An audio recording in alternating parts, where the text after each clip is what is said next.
Hello everyone, welcome back to my channel dy.makeup studio. आज हम create करने वाले हैं डे पार्टी मेकअप अपनी इस ब्यूटीफुल सी मॉडल के फेस पर। तो चलिए स्टार्ट करते हैं। बिफोर मेकअप स्किन प्रिपरेशन का जो फर्स्ट स्टेप होता है वो होता है क्लींजिंग। और क्लींजिंग के लिए मैं यूज़ कर रही हूँ वेट वाइप्स या फिर आप कोई माइसेलर वाटर भी यूज़ कर सकते हैं। देन हम यूज़ करेंगे एक टोनर, बट मैं यहाँ पर यूज़ कर रही हूँ रोज़ वाटर। टोनर के बाद हम यूज़ करेंगे क्रीम बेस्ड मॉइस्चराइज़र, क्योंकि हमारी मॉडल का स्किन टाइप बहुत ड्राई है, इसलिए हम क्रीम बेस्ड मॉइस्चराइज़र यूज़ करेंगे। इसको पूरे फेस पर अच्छे से अप्लाई करके एक लेयर को क्रिएट कर लेंगे और इसको कम से कम 1 मिनट के लिए छोड़ देंगे जब तक ये स्किन में एब्जॉर्ब नहीं हो जाता। मॉइस्चराइज़र के बाद हम यूज़ करेंगे एक प्राइमर। प्राइमर को मैं स्पैचुला पर निकाल कर अच्छे से अपने फिंगर से एक्टिवेट करके मॉडल के फेस के हाइलाइटिंग एरिया पर लगाऊंगी, क्योंकि इस प्राइमर के अंदर शिमर्स के कुछ पार्टिकल्स हैं जो फेस को हाईलाइट करते हैं। प्राइमर को पूरे फेस पर अच्छे से अप्लाई करेंगे ताकि एक लेयर क्रिएट हो जाए और उसके बाद हम इसको 2 से 3 मिनट के लिए छोड़ देंगे। प्राइमर सेट होने के बाद मैं यूज़ करूँगी कंसीलर, जिसको मैंने स्पैचुला पर निकाल कर अच्छे से एक्टिवेट कर लिया है।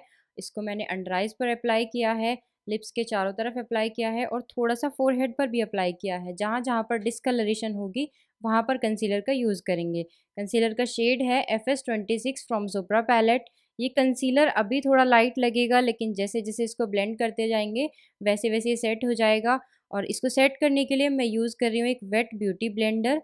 आपको हमेशा वेट ब्यूटी ब्लेंडर ही यूज़ करना है, नहीं तो हमारा जो भी प्रोडक्ट है वो ब्लेंडर में वापस ट्रांसफ़र हो जाएगा। अब मैंने स्पैचुला पर थोड़ा सा फाउंडेशन लिया है जिसका शेड है 06 फ्रॉम स्विस ब्यूटी, जो normal to dusky skin tone के लिए एकदम परफेक्ट शेड है। इसको मैंने एक्टिवेट करके फेस के हाईलाइटिंग एरिया पर अच्छे से अप्लाई कर लिया है। फेस के बाकी के एरिया पर हम प्रोडक्ट की क्वांटिटी को कम रखेंगे, क्योंकि हाईलाइटिंग एरिया पर मैंने जो भी प्रोडक्ट यूज़ किया है मैं उसी को स्प्रेड करके पूरे फेस पर अच्छे से कवर कर दूंगी।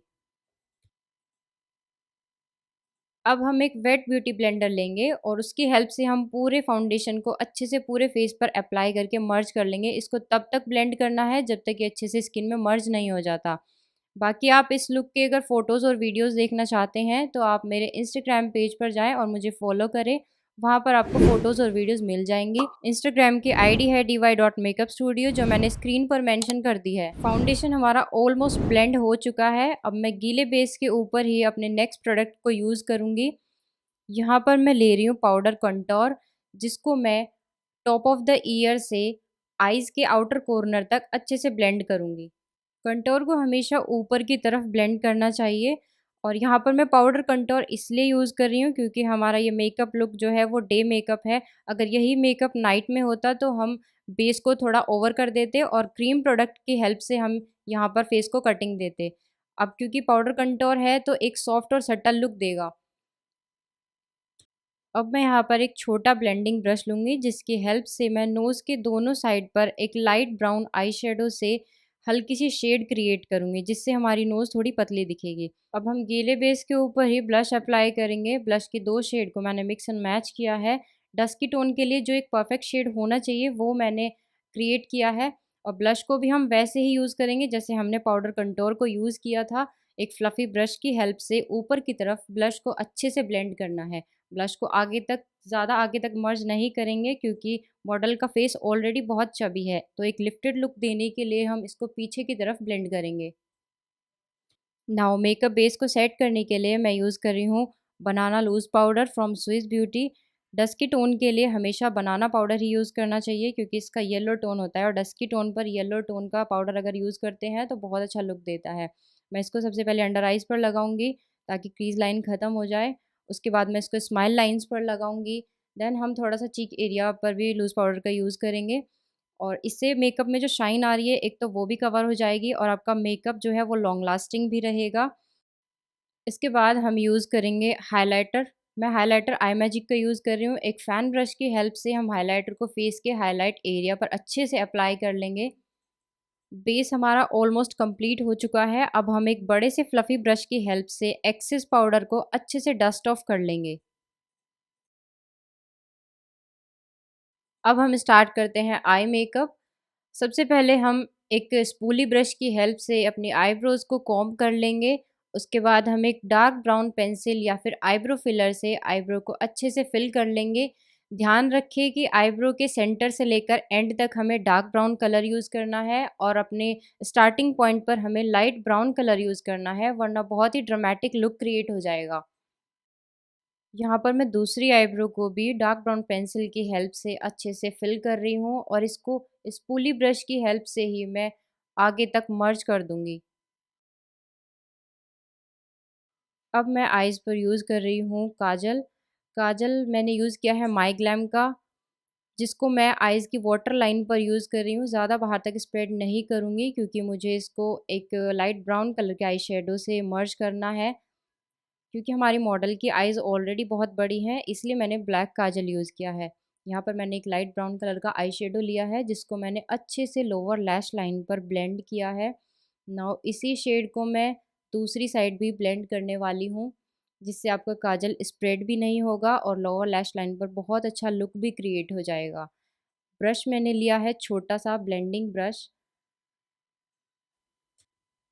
लोअर लैश लाइन कंप्लीट होने के बाद अब हम स्टार्ट करते हैं आई मेकअप, जिसके लिए मैंने एक लिक्विड कंसीलर यूज़ किया है फ्रॉम स्विस ब्यूटी, जिसका लाइटर शेड मैं यूज़ कर रही हूँ। शेड नंबर है 01 और इसको पूरे आईलिड पर अच्छे से अप्लाई कर लेंगे। देन इसको एक वेट ब्यूटी ब्लेंडर की हेल्प से पूरे आईज़ पर अच्छे से स्प्रेड कर लेंगे, ब्लेंड कर लेंगे, ताकि आपका आई मेकअप जो है वो और भी इन्हांस होकर दिखे। ध्यान रखिए, अगर आप पहले फेस मेकअप कर चुके हैं और उसके बाद आई मेकअप स्टार्ट कर रहे हैं, तो आप अपने फिंगर्स में पिज़्ज़ा पफ ज़रूर पहन लें, ताकि आपके बेस पर कोई भी पैचेस ना पड़े, आपका बेस कहीं से भी हिले ना। तो कंसीलर हमारा ऑलमोस्ट ब्लेंड हो चुका है। अब मैं एक लाइट पिंक कलर का आई शेडो लूँगी, छोटा ब्लेंडिंग ब्रश लूँगी। उसकी हेल्प से मैं इसको आईलिड के आउटर कॉर्नर पर अच्छे से राउंड एंड राउंड मोशन में ब्लेंड करूँगी। सेम कलर का आई शेडो लेकर उसको अच्छे से डस्ट ऑफ करके हम दूसरी आईज़ पर भी अच्छे से अप्लाई करेंगे। याद रखें कि आपको जब भी आई मेकअप करते टाइम आप कोई भी प्रोडक्ट ले रहे हो, आप जब उसको ब्लेंड करते हैं तो उसको सबसे पहले डस्ट ऑफ करें और उसको राउंड मोशन में ब्लेंड करें, ताकि वो अच्छे से मर्ज हो जाए। दोनों आईज़ पर पिंक आई शेडो लगाने के बाद मैं एक बेज कलर का आई शेडो लूँगी और उसको अपने पिंक आई शेडो के साथ अच्छे से मर्ज कर दूँगी और एक बहुत ही सॉफ्ट सा लुक एनहांस हो जाएगा। अब हम अपर लैश लाइन पर एक पेंसिल काजल की हेल्प से एक लाइन को ड्रॉ करेंगे। आईलाइनर मैंने यहाँ पर अवॉइड किया है और लाइन ड्रॉ करने के बाद एक छोटा ब्लेंडिंग ब्रश लूँगी मैं, जिसकी हेल्प से मैं अपने काजल को एक विंग लाइनर की तरह अच्छे से ब्लेंड कर लूँगी। ध्यान रखिए, जब भी आप अपर लैश लाइन पर काजल यूज़ कर रहे हैं या फिर जेल लाइनर यूज़ कर रहे हैं, तो आप उसको लिक्विड लाइनर से या फिर ब्लैक कलर के आई शेडो से अच्छे से लॉक कर दें, वरना आपका काजल या जेल लाइनर जो है स्प्रेड हो जाएगा। सेम दूसरी साइड भी मैंने ब्लेंडिंग ब्रश की हेल्प से अपने लाइनर को मर्ज कर दिया है। अब मैं यूज़ कर रही हूँ ब्रो बोन के ऊपर हाइलाइटर, जिससे हमारी ब्रो बोन जो है वो एनहांस होकर दिखेंगी। ध्यान रखिए, हाइलाइटर हमें हमेशा उन आईज़ पर यूज़ करना है जहाँ पर आईज़ पर स्पेस कम होता है। अगर आपकी आईब्रो और आपकी लैश लाइन के बीच में स्पेस बहुत ज़्यादा है, तो हम वहाँ पर हाइलाइटर को अवॉइड भी कर सकते हैं। अब मैं एक छोटे से फ्लैट ब्रश की हेल्प से आई बॉल पर एक हल्का सा शिमर का शेड लगा रही हूँ, जिससे आई बॉल जो है वो एनहांस होकर दिखेगी। आपका मेकअप जो है आई मेकअप वो और भी एनहांस होकर दिखेगा। अब मैं अपर लैश लाइन पर मस्कारा यूज़ कर रही हूँ फ्रॉम स्विस ब्यूटी। इसकी आप डबल कोटिंग भी यूज़ कर सकते हैं अगर आप आईलैशेस अवॉइड करना चाहते हैं, या फिर आप सिंगल कोटिंग से भी बहुत अच्छा लुक क्रिएट कर सकते हैं। सेम यही मस्कारा मैं लोअर लैश लाइन पर भी यूज़ करूँगी। याद रखें, लोअर लैश लाइन पर मस्कारा तभी यूज़ करें जब आप अपना लोअर लैश लाइन का मेकअप पूरा कर चुके हों, वरना एक्सेस प्रोडक्ट दिखेगा। आई मेकअप के बाद अब हमारी फाइनल चीज़ रहती है लिपस्टिक, जिसके लिए मैं एक डार्क मैरून कलर की लिप लाइनिंग को यूज़ कर रही हूँ और उससे एक आउटलाइन क्रिएट कर रही हूँ, ताकि हमारे लिपस्टिक जो है वो एनहांस होकर दिखे। याद रखिए, अगर आपके लिप्स छोटे हैं तो आपको लिप लाइनर जो है वो लिप्स के थोड़ा सा बाहर की साइड लगा सकते हैं, ताकि आपके लिप्स बड़े दिखें। यहाँ पर मैंने एक पिंक कलर का लिपस्टिक यूज़ किया है अपनी मॉडल के ऊपर। तो यहाँ पर लिपस्टिक भी हमारा ऑलमोस्ट कंप्लीट होता है, और अगर आप लिपस्टिक न्यूड यूज़ करना चाहते हैं तो आप कोई न्यूड शेड भी यूज़ कर सकते हैं। बाकी मुझे पिंक शेड थोड़ा-सा बेटर लग रहा था, तो मैंने यूज़ कर लिया। आप मुझे कमेंट सेक्शन में बता सकते हैं कि आपको ये लिप शेड कैसा लग रहा है और मेरी मॉडल का फाइनल लुक कैसा लग रहा है। तो गाइज़ ये था हमारा डे पार्टी मेकअप ट्यूटोरियल, और अगर आप इसी तरह के लुक सीखना चाहते हैं, इसी तरह का मेकअप सीखना चाहते हैं, तो आप मेरे यूट्यूब चैनल को अभी सब्सक्राइब करें। मेरे यूट्यूब चैनल का नाम है dy.makeup studio। तो गाइज़ मिलते हैं नेक्स्ट वीडियो में, तब तक के लिए बाय।